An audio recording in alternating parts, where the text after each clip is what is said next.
A racist police officer arrests an innocent black man. Turns out he's American Army general.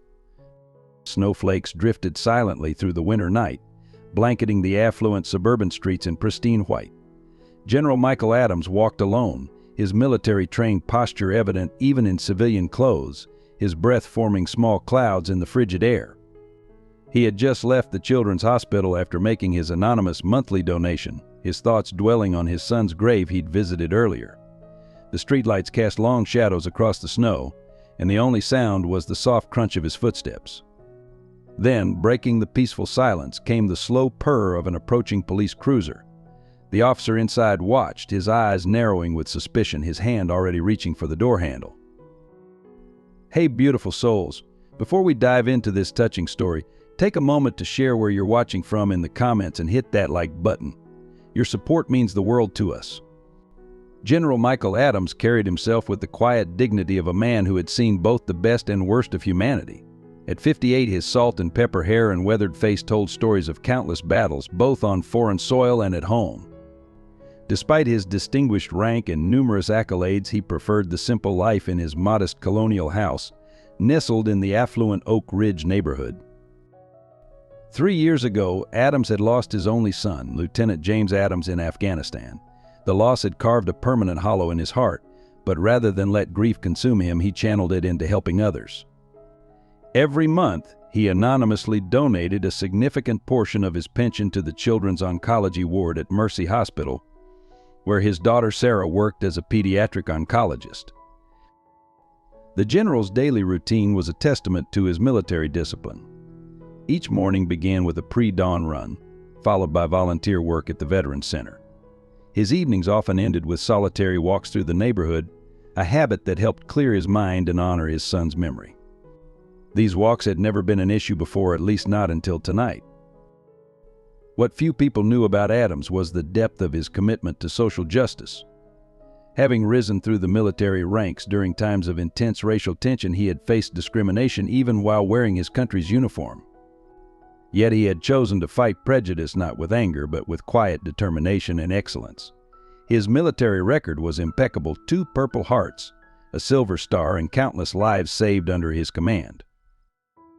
His late wife, Maria, had always said he carried 3 weights: the stars on his shoulder, the color of his skin, and the burden of setting an example for others. After her passing 5 years ago, those words became his guiding principle. He had turned down lucrative private sector offers, choosing instead to focus on community service and mentoring young officers, both military and police. The irony wasn't lost on him that despite his achievements, a Harvard education, a distinguished military career, and a lifetime of service, some people still saw only one thing when they looked at him. Even in Oak Ridge, where he'd lived for 15 years, new neighbors sometimes mistook him for a gardener or delivery person. He handled such moments with grace, turning them into opportunities for education rather than confrontation.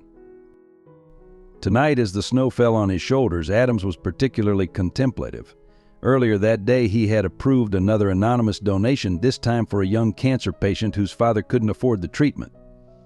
He didn't know the child's name or family, he never did, but Sarah had mentioned that the father was a local police officer struggling to make ends meet. Little did Adams know that this act of kindness would soon become intertwined with one of the most challenging nights of his life, testing his beliefs about justice, forgiveness, and the power of human dignity in ways he never expected. Officer James Davis gripped his patrol car's steering wheel tightly, his knuckles white against the dark leather. At 36, he was a man drowning in circumstances he couldn't control. His 8-year-old daughter Emily's leukemia treatments were draining his savings, his marriage was crumbling under the stress, and his 12-year service record was beginning to show cracks from the pressure. Davis had joined the police force after returning from Afghanistan, where a near-death experience had left him with both physical and emotional scars. What he never told anyone, not even his wife, was that he'd been saved by a black commanding officer during an ambush. The memory was hazy, blood loss and chaos had blurred the details, but the man's commanding presence and unwavering courage had stuck with him. Yet somehow that experience hadn't prevented him from developing subtle prejudices in his police work. Tonight his mind was particularly troubled. The hospital had called earlier Emily's latest treatment wasn't working as hoped, and they were recommending an experimental procedure. Insurance wouldn't cover it, and the cost was far beyond his means. His wife's words echoed in his head. "Figure it out, James. Our daughter needs this." The weight of failure as a provider, as a father pressed down on him like a physical force. Davis had always prided himself on being a good cop. His record showed numerous commendations for bravery and community service. But lately his colleagues had noticed changes in his behavior. More frequent traffic stops in wealthy neighborhoods, particularly targeting minorities. More aggressive questioning. More complaints filed against him. His supervisor had warned him just last week about his overzealous approach to patrol. What his fellow officers didn't know was that Davis spent his off-duty hours working security jobs, trying desperately to save money for Emily's treatments. The exhaustion and stress were affecting his judgment, making him quick to anger and slow to reason. He'd begun to see threats where none existed, projecting his frustrations onto the people he was meant to protect. The bitter irony was that someone had recently made an anonymous donation to the hospital's pediatric ward, potentially offering hope for Emily's treatment. But the pride that had sustained him through military service and police work made it hard to accept charity. He needed to feel in control, to be the hero his daughter believed him to be. As he patrolled the wealthy streets of Oak Ridge, Davis felt the familiar burn of resentment. These people had everything: money, security, peace of mind, while he struggled to keep his daughter alive. Every mansion he passed, every luxury car in a driveway was a reminder of what he couldn't provide for his family. The snow was falling harder now, and Davis was about to call it a night when he spotted a figure walking alone through the wealthy neighborhood. Something about the man's presence triggered his already heightened suspicions, and he found his hand reaching for the patrol car's spotlight switch.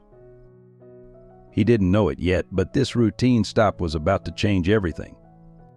The patrol car's spotlight cut through the falling snow, casting harsh shadows across General Adams' face. He squinted against the sudden glare, his military instincts automatically assessing the situation. Through the swirling snowflakes, he could see Officer Davis emerging from his vehicle, hand resting deliberately on his holster. "Hands where I can see them," Davis barked, his voice carrying an edge that seemed out of proportion to the peaceful night. Adams slowly raised his hands, ice crystals melting on his woolen coat. The absurdity of the situation wasn't lost on him, being treated like a criminal mere blocks from his own home. "Good evening," Officer Adams said calmly, his voice carrying the natural authority of command.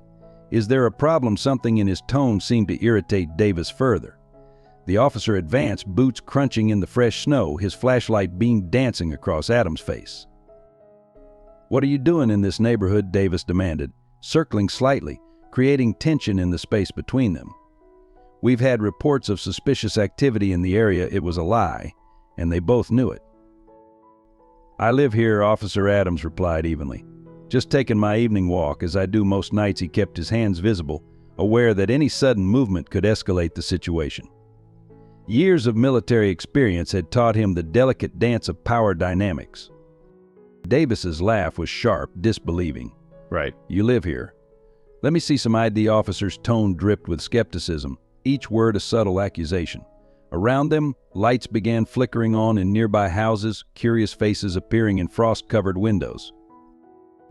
As Adams reached slowly for his wallet, a gust of wind whipped snow between them, momentarily obscuring their view of each other.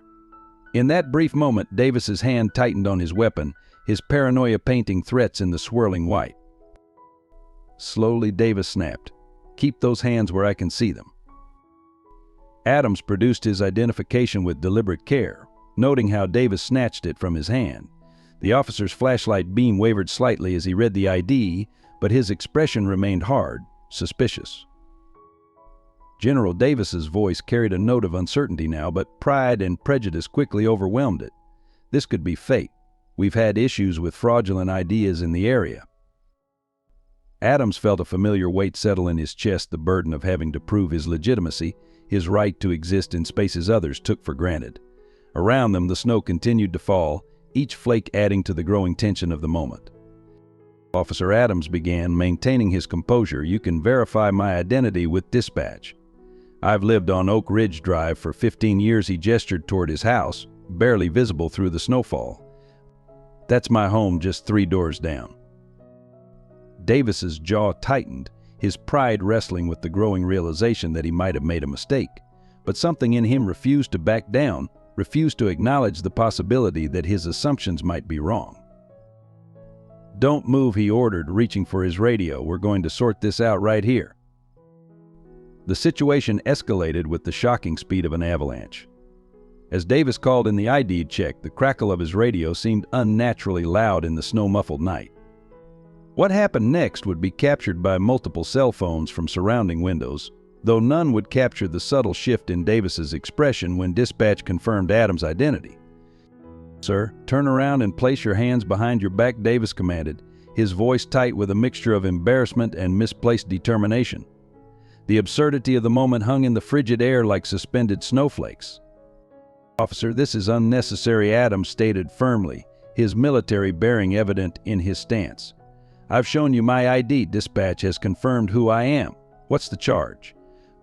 Resisting an officer, Davis snapped, the lie bitter on his tongue. "Turn around now." From nearby houses, neighbors began emerging onto their porches, phones recording the scene. Mrs. Thompson, who had known Adams for years, called out, "Michael, do you need help?" Her voice trembled with concern.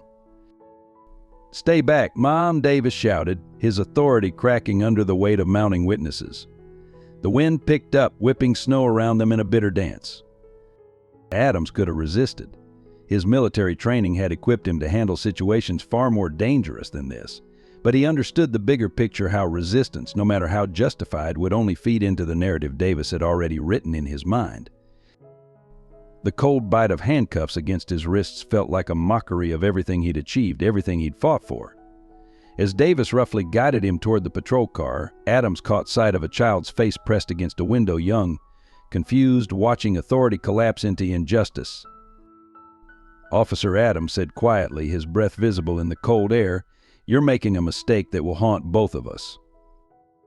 Davis ignored him, but his hands shook slightly as he opened the car door. The gathered crowd had groaned, their murmurs of protest carrying on the winter wind. Someone shouted, "This is wrong." Another voice called out, "We're recording everything." As Adams was pushed into the back seat, he caught a glimpse of his own house, dark, empty, a place of respect and accomplishment suddenly transformed into a distant monument to shattered dignity. The cruiser's door slammed shut with a finality that echoed through the quiet street. Through the frosted window, Adams watched his neighbors' faces, illuminated by porch lights and phone screens. He saw anger, confusion, shame, but most importantly, he saw witnesses to a truth that needed to be exposed. Davis slid into the driver's seat, his movements jerky with suppressed tension. As he started the engine, neither man spoke. The only sound was the soft tick of snow against the windshield and the whisper of the heater. The patrol car pulled away from the curb, leaving tracks in the virgin snow, two parallel lines that would soon be covered by fresh snowfall, but the mark they left on the community would prove far more permanent. From snowy streets to courtrooms of justice, every view matters. While watching this powerful story unfold, drop a comment with your location and hit that like button. Your voice makes a difference. The fluorescent lights of the police station buzzed overhead, casting harsh shadows across worn linoleum floors. General Adams sat handcuffed to a metal chair in the interview room, his military posture unchanged despite the circumstances. Outside, the snow had followed them, coating the station windows in a layer of frost that seemed to isolate this moment from the rest of the world.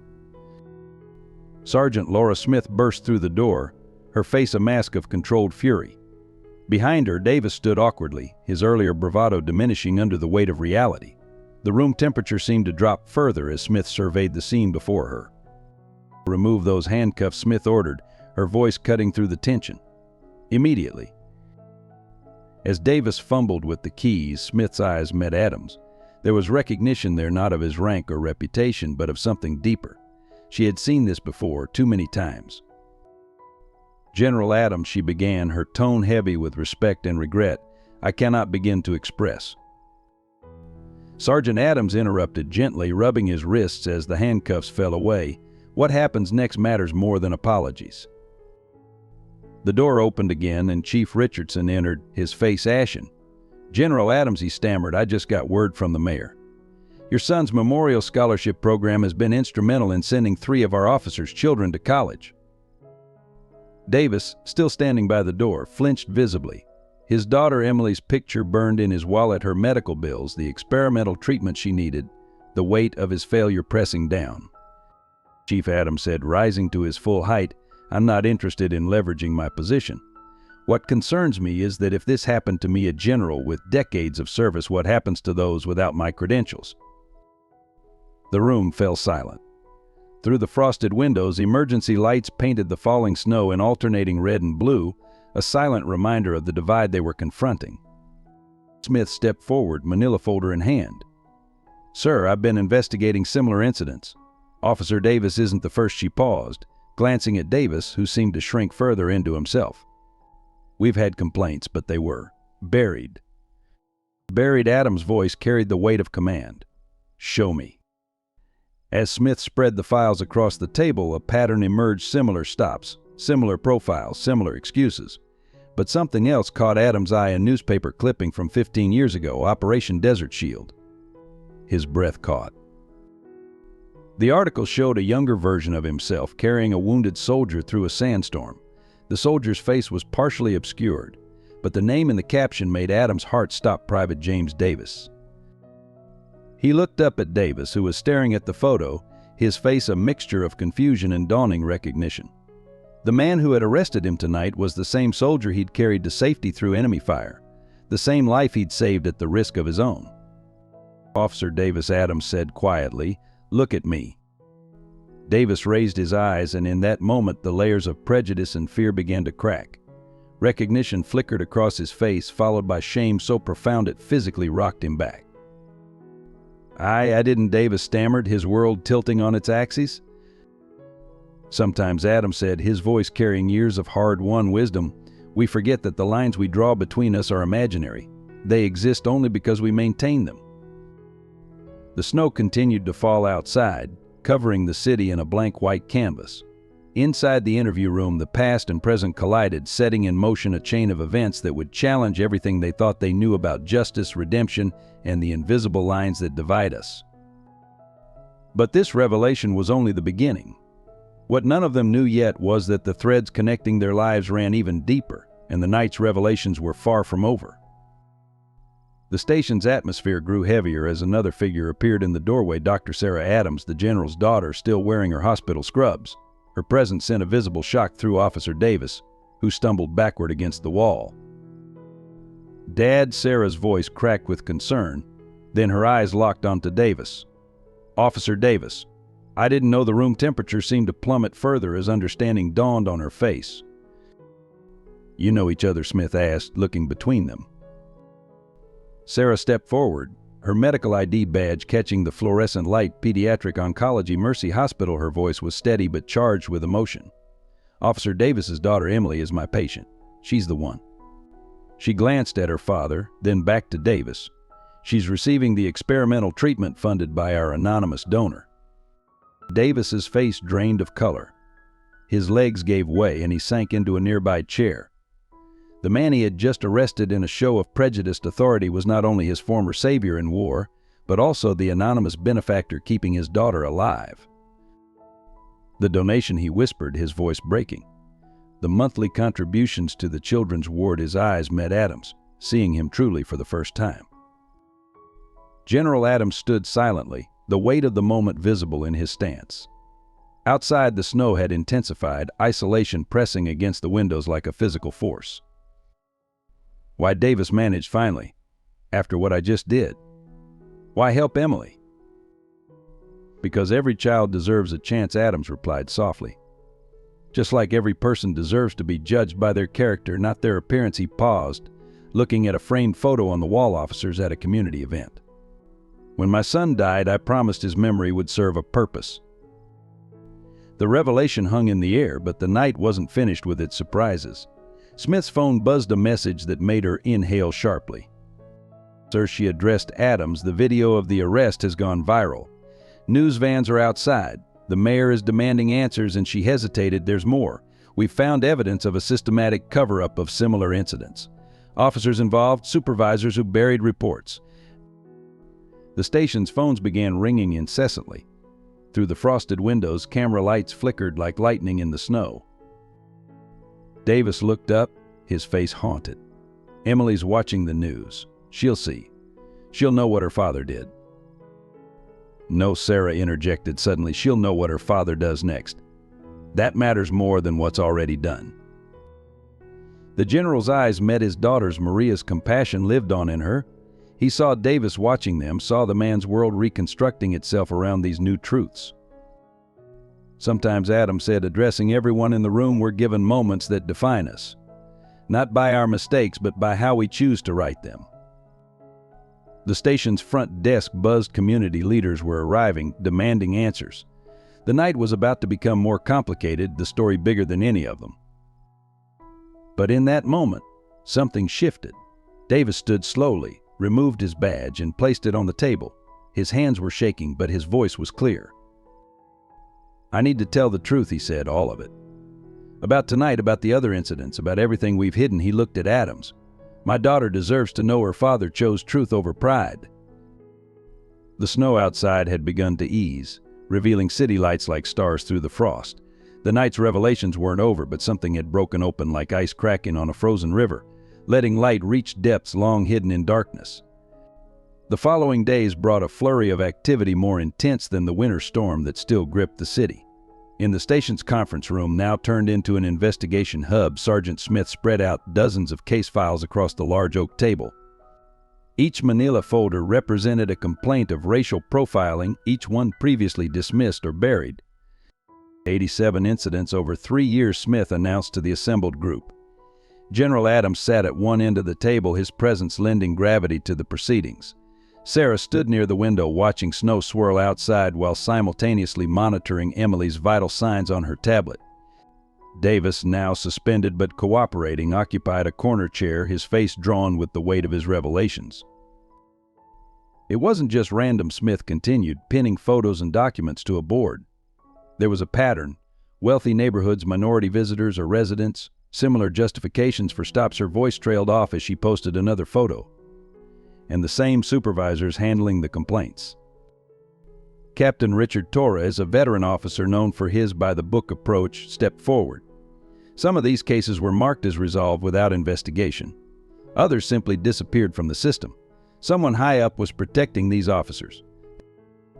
The room tensed as Torres placed a final folder on the table marked Internal Affairs Confidential. Inside were emails, memos, and handwritten notes revealing a web of corruption that reached into the department's highest ranks. Chief Richardson Adams asked quietly, noting the signature on several buried complaints.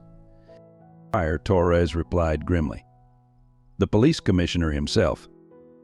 A sharp intake of breath from the doorway drew everyone's attention. Commissioner Bradley stood there, his silver hair immaculate despite the weather, his face a mask of practiced concern. Quite an assembly, he remarked smoothly, stepping into the room. Though I question the presence of civilians in an internal investigation, his eyes flickered dismissively over Adams and Sarah. Smith stood her ground.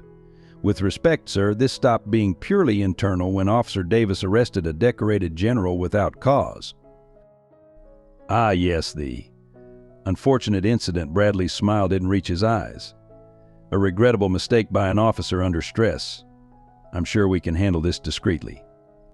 Like you handled these, Torres demanded, gesturing to the wall of evidence. The commissioner's facade cracked slightly. Watch yourself, Captain Bradley warned. Careers can be fragile things. Adams rose slowly, his military bearing filling the room.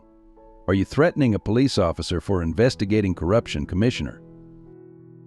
I'm maintaining order, Bradley snapped. This department, this city operates on delicate balances. You may have your medals, General, but you don't understand the complexities of what? Smith interrupted. Of systematic racism. Of protecting officers who profile citizens based on color. Of betraying everything that badge represents. The tension was broken by a sudden beeping from Sarah's tablet. Her face paled as she checked the readings. Emily's numbers are dropping, she announced urgently. I need to get to the hospital. Davis jumped up, torn between his duty to expose the truth and his daughter's needs.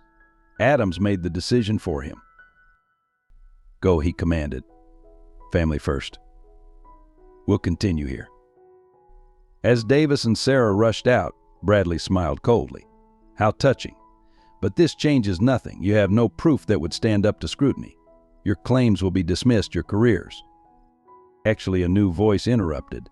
A young technician stepped forward, laptop in hand. "We have everything." The tech turned his screen to show security footage, emails, voice recordings, years of evidence meticulously gathered and preserved. "Captain Torres had me monitoring the system after the first suspicious deletions. Every buried complaint, every altered report, every cover-up, they're all here." Bradley's composure finally shattered. "You can't. I was protecting this department. These officers were maintaining order in our neighborhoods. Without proper control, without these measures." Without Justice Adams cut in, his voice carrying the weight of command, "There is no order. Only oppression wearing a badge." Smith stepped forward, handcuffs glinting in the fluorescent light. "Commissioner Bradley, you're under arrest for corruption, abuse of power, and conspiracy to violate civil rights." As two officers led Bradley away, the room fell silent except for the soft whir of the laptop copying files to secure servers. Outside, news vans had multiplied, their lights cutting through the snow like searchlights. "It's not over," Torres warned, gathering the files. "Bradley has friends in high places. This will get uglier before it gets better." Adams nodded, watching the commissioner's retreating figure. "Change always does. But the truth has a weight of its own once it starts moving." Smith's phone buzzed, another text from Sarah at the hospital. Her face grew concerned as she read it. "Sir," she addressed Adams, "there's something else you need to see. About Emily's treatment and the hospital board's decision."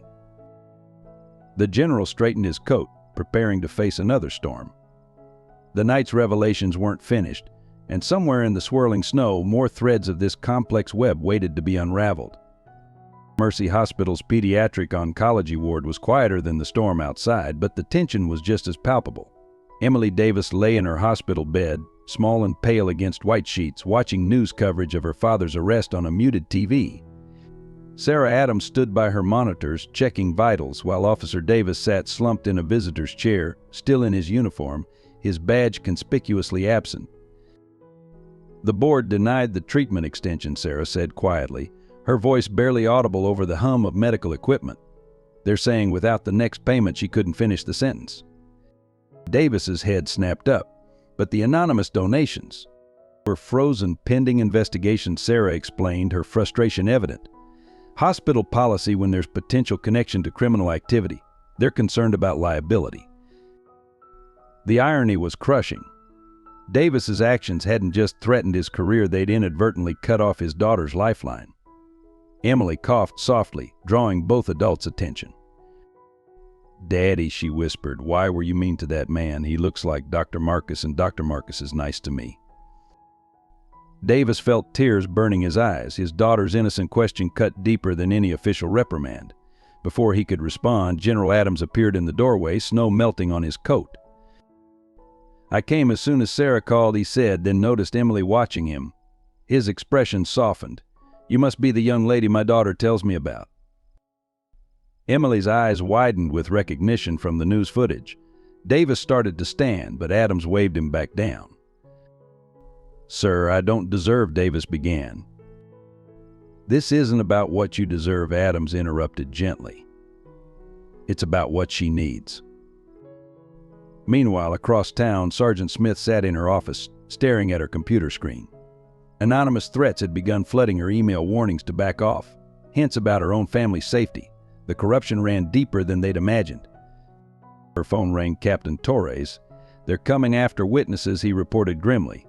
3 officers who agreed to testify just requested transfers. One's withdrawing his statement." Smith rubbed her temples. "And Bradley made bail an hour ago. His friends in the DA's office are already working to minimize charges." The wall of her office, now covered with case files and connections, seemed to mock their efforts. Each step forward revealed new obstacles, more powerful players invested in maintaining the status quo. Back at the hospital, Adams stood at Emily's window, watching the snow fall. Sarah had just finished explaining the treatment situation, her voice professional but strained. "The protocol is experimental," she said. "Without consistent funding, they'll give her slot to another patient. There's a waiting list." "How much?" Adams asked simply.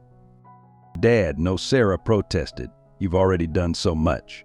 And with the investigation. How much? Before she could answer, Davis spoke up from his daughter's bedside. I can't accept more from you, sir. Not after he gestured helplessly at the TV, still showing footage of the arrest.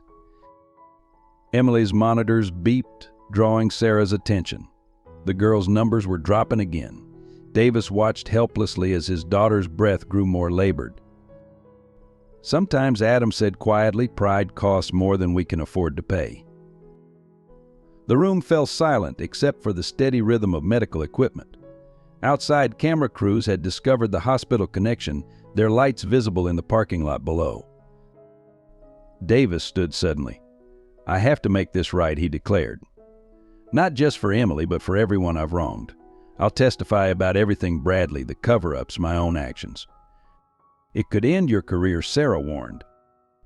My career ended the moment I chose prejudice over justice, Davis replied. But maybe I can still be the father she deserves. Adams watched this transformation, remembering another moment of crisis, years ago in a desert storm, when a young private had found his courage. The moment was interrupted by Smith's arrival, her face grave. They're moving against us, she reported. Bradley's lawyers are painting this as a witch hunt, claiming racial tension is being inflamed for political purposes. They're even suggesting General Adams orchestrated his own arrest for publicity. Adams absorbed this news silently, watching Emily sleep. The girl shifted restlessly, tubes and wires a stark reminder of what was really at stake. Let him come, he said finally. Sometimes the hardest battles are the ones that need fighting most. Through the window, the snow continued to fall, covering the city in a blanket of white that hid its scars but couldn't erase them. In this quiet hospital room, lives hung in balance a child's future, a father's redemption, a community's conscience. Sarah checked her watch. The board meets tomorrow morning to make final decisions on treatment protocols. She looked at her father. We're running out of time. Adam straightened his coat, decision made. Then we better get to work. The night's not over yet. The hospital boardroom buzzed with tension on that bitter winter morning. Frost patterns on the windows resembled prison bars, casting striped shadows across the polished mahogany table where 12 board members sat in judgment. Not just of Emily Davis's treatment, but of a system that had brought them all to this moment. General Adams stood at one end of the table, his military bearing unwavering despite having been up all night. Sarah sat beside him, medical files spread before her.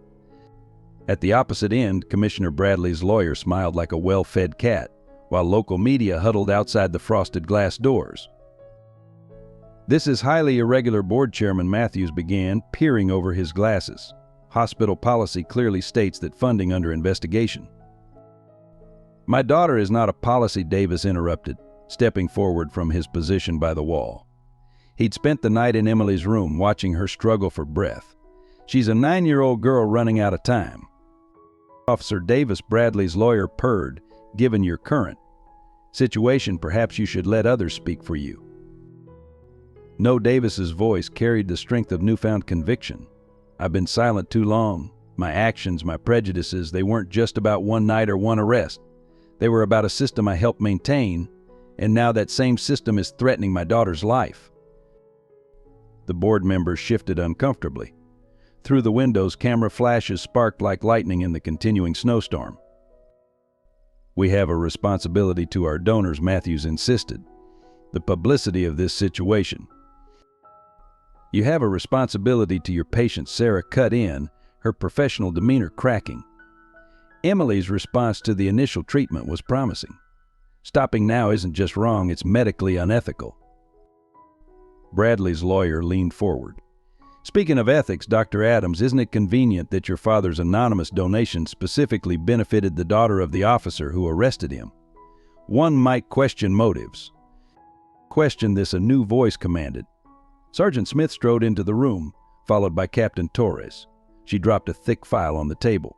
Complete evidence of Commissioner Bradley's involvement in systematic civil rights violations, including, she paused significantly, his connections to certain board members present today. The room erupted in chaos. Several board members stood abruptly, faces pale. Matthews began stuttering about procedures and protocols.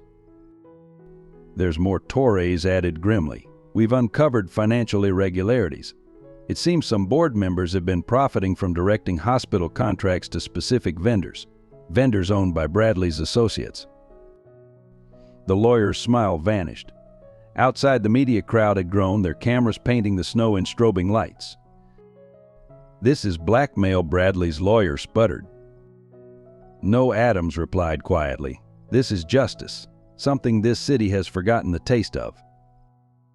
Suddenly, Sarah's phone buzzed. Her face went white as she read the message. "Emily's crashing," she announced, already moving toward the door. "We need to decide now." The room fell silent. Matthews looked from the incriminating files to the waiting media, then to Emily's medical charts. "Even if we approve continuation," he said weakly, "the funding hold is resolved," a soft voice declared. Every head turned to see an elderly woman standing in the doorway, leaning on a cane, Mrs. Eleanor Richardson, the hospital's largest private donor and widow of its founder. "I've been watching this situation unfold," she continued, moving carefully to the table. "Watching how my husband's legacy of healing has been corrupted by politics and prejudice." Her eyes swept the room. "No more. I'm doubling my annual contribution with specific allocation to pediatric oncology." And she added, fixing Matthews with a stern gaze, "I expect certain board positions to be vacant by day's end." Davis swayed on his feet, overwhelmed. Adams steadied him with a firm hand on his shoulder. Mrs. Richardson, Bradley's lawyer, began. "Save your breath," she cut him off. "I've already spoken with the state medical board. They're very interested in reviewing all hospital decisions made under this administration." More phones began buzzing news alerts. The story had broken nationwide. Outside, the media crowd surged. "Time to choose," Smith announced to the board. "What matters more, protecting a corrupt system or saving a child's life?" But Sarah was already running for Emily's room, Davis close behind. Adams watched them go, then turned back to the board. "Gentlemen," he said quietly, "in war, I learned that character isn't what you claim in speeches. It's what you do when everything is on the line. Right now, your character is showing." Matthews looked at his fellow board members, then at Mrs. Richardson's steely gaze, and finally at the damning files before him. "Take the vote," he said quietly. But before anyone could speak, another urgent message arrived. Emily's condition had taken a dramatic turn. The crisis wasn't over. In fact, it was about to reach its peak. The race to Emily's room became a blur of fluorescent lights and squeaking shoes on hospital floors. Sarah burst through the door first, her doctor's instincts taken over as alarms blared. Emily lay frighteningly still, her skin almost as white as the falling snow visible through her window. Starting compressions, a nurse announced, already in position. Davis stood frozen in the doorway, watching his daughter's life hang by a thread. Behind him, General Adams arrived with several board members who had insisted on seeing the reality of their policies. "She's in VTACH," Sarah called out, reading the monitors. "Push one of EPI," her professional calm belied the trembling of her hands. As the medical team worked, a remarkable scene unfolded in the hallway. Hospital staff began gathering, many of them minorities who had seen the viral video of Adams' arrest. They stood witness not just to a child's fight for life, but to a moment of truth for their institution. Then through the crowd came Commissioner Bradley himself, his face ashen. "Stop," he commanded, his voice breaking. "Stop everything." The medical team ignored him, focused on Emily, but Davis turned, rage flickering in his eyes. "My daughter is dying because of policies you helped create," he snarled. "She's dying because I was wrong," Bradley replied, tears streaming down his face. "That little girl, she's my granddaughter." The revelation hit the room like a physical force. Davis staggered back against the wall. "What?" "Your wife. Amanda. She's my daughter," Bradley continued, his carefully maintained facade crumbling completely. "She never told you because I insisted she keep it secret. A white police commissioner with a mixed-race grandchild. I chose my reputation over my own blood." The monitors continued their urgent rhythm as Sarah worked. Adams watched Bradley, seeing decades of prejudice and pride dissolving in the face of imminent loss. "I've spent my career," Bradley whispered, "protecting a system that's now killing my own granddaughter." Mrs. Richardson stepped forward, her cane tapping softly on the floor. "Then help us change it," she said firmly. "Not just for Emily, but for every child who deserves a chance." Suddenly, Sarah's voice cut through the tension. "We have rhythm." The monitor settled into a more stable pattern. Emily's color began to improve. "She's stabilizing," Sarah announced, relief evident in her voice. "But she needs that treatment now." Bradley turned to the board members. "Approve it," he demanded. "And while you're at it, approve funding for every child on that waiting list." He pulled out his checkbook. "I'll match every dollar." Matthews sputtered. "Commissioner, the procedures." "To hell with procedures," Bradley roared. "Look at her. Look at what our prejudices have done." Adams stepped forward, placing a hand on Bradley's shoulder. "Sometimes it takes losing everything to see what really matters." Emily's eyes fluttered open. "Grandpa," she whispered, seeing Bradley for the first time as family. The commissioner moved to her bedside, taking her small hand in his. "I'm here, sweetheart. I'm so sorry it took me so long." Davis watched this scene unfold, his world restructuring itself around these new truths. His wife's estrangement from her family, her reluctance to discuss her past, Bradley's particular interest in his career, it all made sudden, painful sense. Through the window, the sun finally broke through the snow clouds, sending rays of light across Emily's bed. In that moment of clarity, something shifted in the hospital's atmosphere.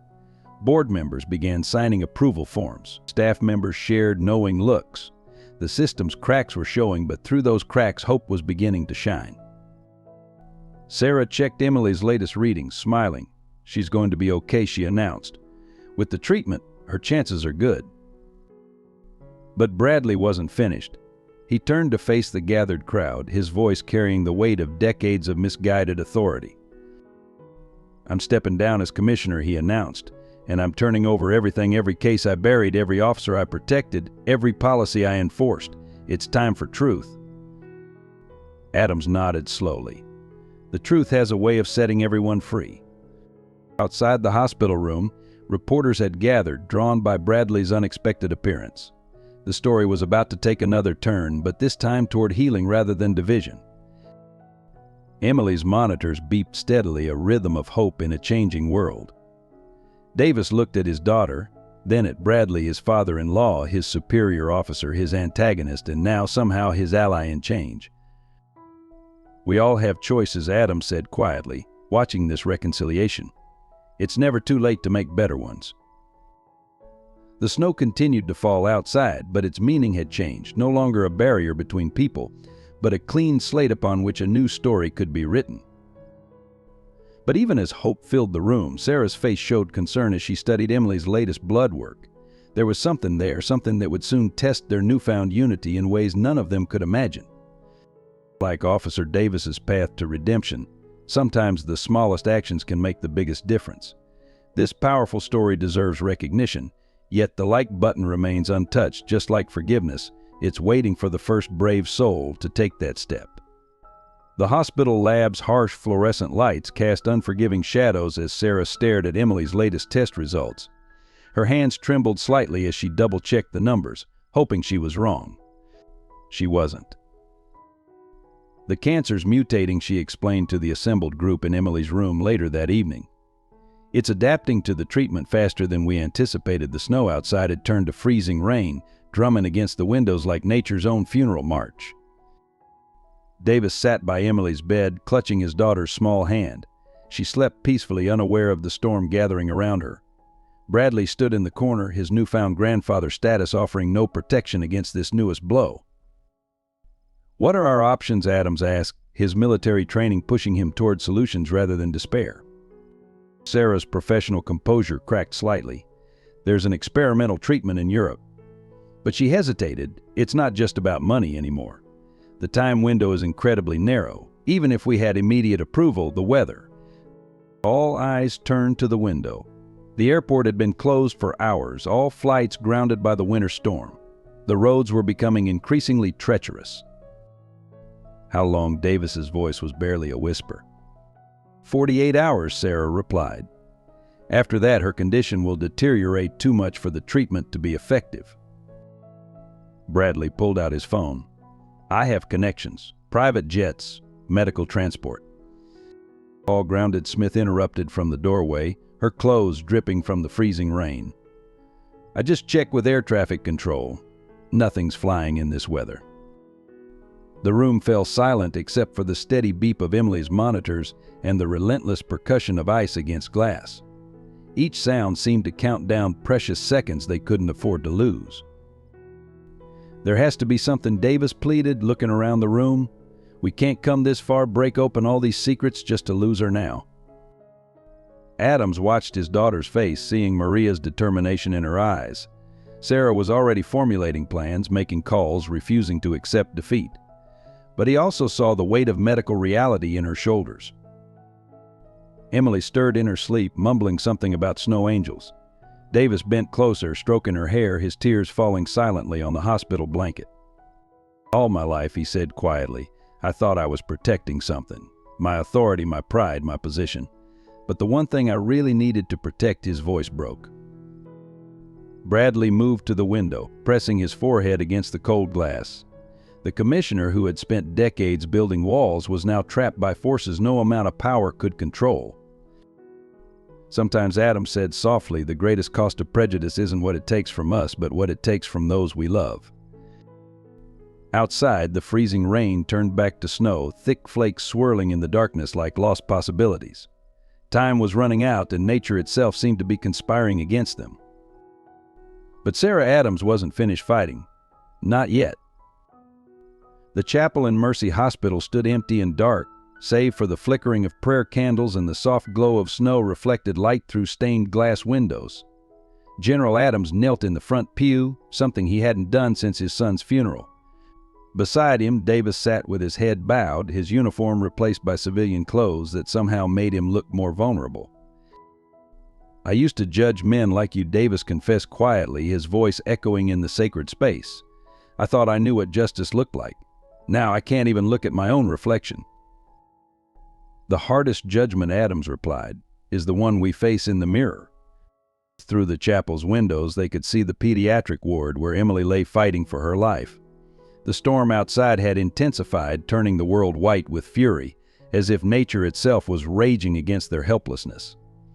Sarah burst into the chapel, her face flushed with desperate hope. There's a military helicopter at the base, she announced breathlessly. If we could get clearance.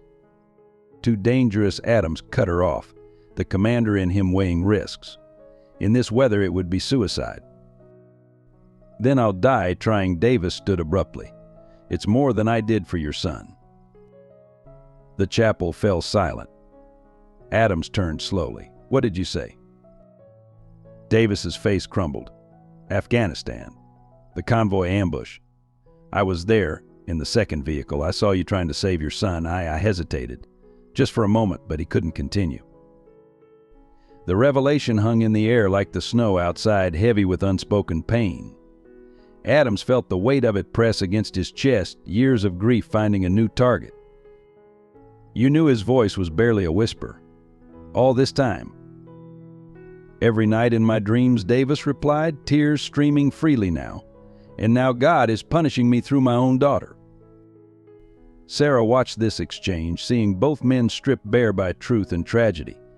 Outside, the storm howled, drowning out the beeping of distant monitors. Your son, Davis continued, his voice breaking. He looked at me before. He knew I could help. But I saw your skin color and I hesitated by the time I moved. Adams stood perfectly still, his military bearing warring with raw emotion. The candles flickered, casting dancing shadows on the chapel walls. Dad, Sarah whispered, reaching for him. But Adams was already moving.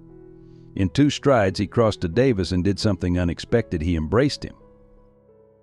We all carry weights we were never meant to bear, Adams said, his own tears falling.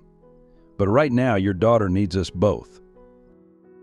Through the stained glass, a brief break in the storm sent colored light cascading over them, red, blue, gold, washing away the artificial barriers of race and rank. leaving only two fathers united in grief and hope. Then Sarah's phone buzzed. Emily's numbers were dropping again. The night wasn't finished with them yet. The storm reached its peak as midnight approached. In Emily's room, machines beeped with increasing urgency while the medical team worked frantically. Through the window, snow whirled like lost spirits in the hospital's floodlights.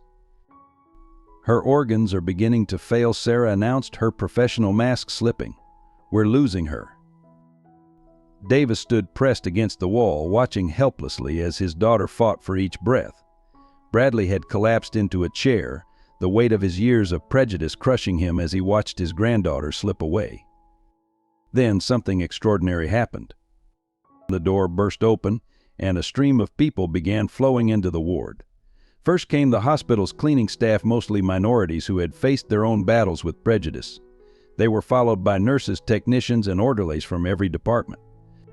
Many had seen the viral video of Adam's arrest, all had their own stories of discrimination. We heard about the helicopter, said Maria Gonzalez, a veteran nurse. Our brothers and sisters at the military base called. They're willing to try. In this weather, Sarah protested. It's impossible. Like a black man becoming a general was impossible, another voice called out. Like changing a system that's been broken for generations. Adams watched as more people arrived, police officers who had worked under Davis, community members who had witnessed his arrest, even some of the board members who had opposed Emily's treatment. The base commander approved the mission, Smith announced, entering with Torres. But they need an experienced combat pilot, someone who's flown in worse conditions. All eyes turned to Adams. He stood straighter, years falling away as muscle memory stirred. You can't, Sarah protested. Dad, you haven't flown since. Since your brother died, he finished quietly. Maybe it's time to face that demon too. Davis stepped forward. I'm going with you. No, Adams replied firmly. You need to stay with Emily. She needs her father here. Bradley stood suddenly. I'll go. I've spent my life running from truth. Time to face the storm. The transformation in the room was palpable. The same man who had built his career on maintaining racial barriers was now willing to risk his life to break them. Around them, the gathered crowd began organizing. Someone produced detailed weather maps. Another pulled up wind patterns on a tablet. The hospital staff began preparing Emily for potential transport. Even if we reach the treatment center, Sarah warned, there's no guarantee. There never is, Adams interrupted gently. In war and peace, in justice, there are no guarantees, only choices. The storm hammered against the windows as if trying to remind them of its power. But inside, something stronger was building, a force made of collective will, of humanity recognizing itself across all divides. Sir Davis said, addressing Adams. About your son. About my hesitation. We all hesitate, Adams replied. The question is, what do we do next? Through her oxygen mask, Emily stirred. Daddy, she whispered, is it snowing angels again? Davis took her small hand, fighting back tears. Yes, baby, and they're all here to help you. The room had become a command center. Smith coordinated with the base while Torres organized ground transport. Hospital staff prepared emergency protocols while community members established communication networks. 10 minutes to departure, someone announced. Adams looked around the room at his daughter's determined face, at Davis's desperate hope, at Bradley's late-found courage, at the diverse crowd united in purpose. The transformation wasn't just in their actions, but in their understanding of each other. Everyone clear on the plan, he asked, his commander's voice returning. They nodded, black and white, uniform and civilian, all differences dissolved in the face of a higher purpose. Then let's go save a life, Adams said, zipping up his flight jacket, and maybe change a few more in the process. The storm raged outside, but its power was nothing compared to the force of human hearts beating as one. The helicopter cut through the storm like a prayer through darkness. In the cockpit, Adams fought the controls while Bradley called out readings, both men united in their battle against nature and time. The snow had become so thick it seemed solid, but somewhere ahead lay Emily's chance at survival. Back in her hospital room, Davis kept vigil with Sarah, watching his daughter's vitals while the assembled crowd maintained their support. The room had become a microcosm of the community, people of all races and backgrounds, holding on to hope together.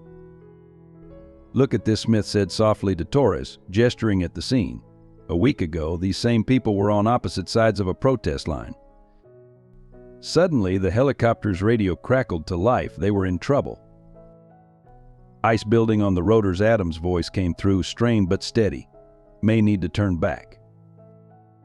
The room held its collective breath. Emily's monitors beeped in the silence. Then Bradley's voice, "No, we didn't come this far to give up. Remember what you told me about your son, General? About his last words?" Through the static, they heard Adams inhale sharply. He said, "Keep going, Dad. Someone else might need you." The revelation hit Davis like a physical blow. He remembered that day in Afghanistan, not just his hesitation, but what came after. The young soldier's words before he died, words Davis had tried to forget. "I remember," Davis spoke up suddenly, his voice carrying to the radio. "I heard him say it. That's what finally made me move. That's what's haunted me all these years, not just my hesitation, but his courage, his concern for others even at the end." Through the radio, they heard the helicopter's engine strain. "His courage shamed me," Davis continued, gripping Emily's hand. "I couldn't live with it. That's why I became what I became, easier to judge others than face my own failures."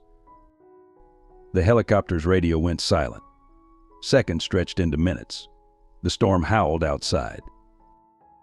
Then, through the static storms breaking, "I can see lights ahead." A cheer went up in the room. Emily stirred, opening her eyes. "Angel?" she asked again, seeing the diverse faces surrounding her. "Better," Sarah replied, wiping tears. "Family. All of us." Hours later, as dawn broke over the city, the helicopter returned. Adams and Bradley walked into Emily's room, exhausted but successful. The treatment had been delivered. Now they could only wait. But something else had delivered too: understanding. Reconciliation. The room remained full, people who once viewed each other with suspicion now sharing coffee, swapping stories, finding common ground. "You know what I realized up there," Bradley said quietly to Davis. "The snow doesn't care what color we are. Neither do the storms we face. We're all just trying to survive them together." Davis nodded, watching Emily sleep. "I spent so long seeing differences, I forgot to see humanity." Adam stood by the window, watching the storm clear. The sun was rising on a transformed city, not just snow-covered, but somehow cleansed. "My son," he said softly, "would have loved this moment. He always said change comes not when we force it, but when we finally let go of what keeps us apart." Sarah checked Emily's latest readings, her face brightening. "The treatment's working. Her numbers are improving." The room erupted in quiet celebration. But it was more than just Emily they were celebrating. It was the walls that had come down, the bridges that had been built. "So what now?" Smith asked, looking around at their unlikely gathering. "Now," Adams replied, "we keep going. Someone else might need us." Outside, the snow had stopped falling. In its place, morning sunlight painted the world in colors that knew no boundaries, no prejudice, no fear. Just hope breaking like dawn after the longest night. But even as they celebrated, none of them knew that the greatest challenge and the most profound revelation was still to come. 1 year later, the winter sun shone brightly over Mercy Hospital's newly dedicated Unity Wing, a pediatric center funded by a unique partnership between Bradley's foundation and Adams' military connections. Emily Davis, now in remission, cut the ribbon while a diverse crowd applauded. Sometimes Adams spoke to the gathered audience. "It takes a storm to clear the air." His eyes met Davis's across the crowd. Both men had changed. Davis now headed the police department's new community relations division, while Adams served on the hospital board. Bradley stood with his family, no longer hiding his mixed-race grandchild, but proudly introducing her to everyone. His public confession and subsequent work for racial justice had inspired changes throughout the city's institutions. Last winter, Emily announced to the crowd, her voice strong and clear, "I learned that angels come in all colors." She smiled at Sarah, who had become more than just her doctor. and sometimes they wear white coats or police uniforms or even fly helicopters in storms. The ceremony marked more than just a new hospital wing. It celebrated a transformation that had rippled through the community. The police department had undergone major reforms, with Smith now serving as commissioner. Torres headed internal affairs, ensuring that the changes weren't just cosmetic. But the most profound changes were personal. Davis had reconciled with his wife, their family stronger for having faced their truths. Bradley had become an unexpected champion for change, using his connections to push for reforms in other cities. "You know what I realized," Davis said quietly to Adams as they watched Emily play with other children after the ceremony. "That night when you arrested me, you weren't just protecting the neighborhood, you were protecting me from becoming something I'd regret." Adams nodded, watching Sarah join the children's game. "We all need protecting sometimes. From others, from systems, but mostly from ourselves." The hospital corridor where they had once stood as adversaries now displayed a mural painted by local artists. It showed a helicopter flying through a storm surrounded by snowflakes that, looked at closely, contained faces of different colors, all connected, all part of the same storm. Sergeant Smith, now Commissioner Smith, approached with news. "The Unity program is being adopted by departments across the country. They want both of you to speak at the national conference." "Both of us?" Davis asked, surprised. "Your story matters," Smith replied. "People need to see that change is possible, that it's never too late to choose differently." Through the windows, snow began to fall again, soft and gentle this time. Emily ran to watch it, pressing her hand against the glass. The simple gesture reminded them all of that desperate night 1 year ago. "Angels," she whispered, smiling at her reflection. Behind her, the adults exchanged knowing looks. They had all been transformed by that storm, not just as individuals, but as a community. The walls that had seemed so permanent had proved as transient as snowflakes, melting in the warmth of understanding. Christmas Eve found them all gathered in the hospital's new community room, where Emily led a choir of young patients and carols. The children wore various stages of treatment like badges of courage, some bald from chemotherapy, others with visible scars, all singing with pure joy. Davis, now sporting the shoulder bars of a community relations captain, helped distribute gifts alongside Bradley. The former commissioner had traded his suits for more casual attire, his silver hair now matched by a gentle wisdom in his eyes. "Silent Night," the children sang, their voices rising to the snow-frosted windows. Sarah watched from beside her father, both of them remembering another night when silence had meant something very different. "Look," Emily called out suddenly, pointing to the window. Outside, police cars were pulling up, lights spinning silently in the snow. But instead of bringing tension, they brought more gifts, the result of a department-wide toy drive organized by Smith. Officers of all races and backgrounds filed in, led by Torres carrying a particularly large package. The scene would have been unimaginable a year ago, law enforcement and community members mingling naturally, the barriers of suspicion replaced by bonds of trust. "One more surprise," Adams announced, nodding to Davis. Davis stepped forward, holding an envelope. "Emily," he said, his voice thick with emotion, "remember how you said angels come in all colors?" He handed her the envelope. "Well, they also come in all ages." Inside was a certificate establishing the Emily Davis Unity Scholarship, a program to help minority students pursue medical careers, funded by the officers who had once buried complaints but now sought to build bridges. Because, Bradley added, hugging his granddaughter, sometimes the best way to heal old wounds is to help others heal new ones. The carol ended, but another sound replaced it: helicopter rotors. The children rushed to the windows to see a military chopper landing in the snow, its sides decorated with holiday lights. Out stepped a team of doctors from the treatment center that had saved Emily here to share their protocol with Mercy Hospital. "Full circle," Sarah whispered to her father. Adams nodded, watching the scene unfold. Davis directing traffic in the parking lot with a smile instead of suspicion. Bradley teaching his granddaughter to make paper snowflakes, each one unique but part of the same storm. Smith and Torres discussing next year's community programs while helping serve hot chocolate. Emily's voice rose above the happy chaos. "Daddy, look, it's snowing angels again."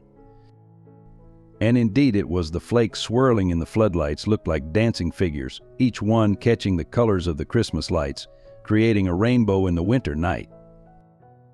No, Adam said softly, watching his daughter lead a girl in a headscarf to the craft table, watching Davis help a black officer's son unwrap a present, watching Bradley wipe away tears as he surveyed his expanded family. The angels were here all along. We just needed to learn to see them. Outside, the snow continued to fall on a city transformed, each flake a promise that even the coldest nights can end in warmth, and that sometimes the greatest gifts come wrapped not in paper but in understanding. The end. Friends, your support means the world to us. If this story of redemption, unity, and human connection touched your heart, please help us spread its powerful message. Hit subscribe to join our community of storytellers, share this with loved ones who believe in second chances, and leave a like to show that change is possible. Most importantly, share your thoughts and emotions in the comments below. Every voice adds to this continuing story of hope. Together we can make a difference, one story at a time.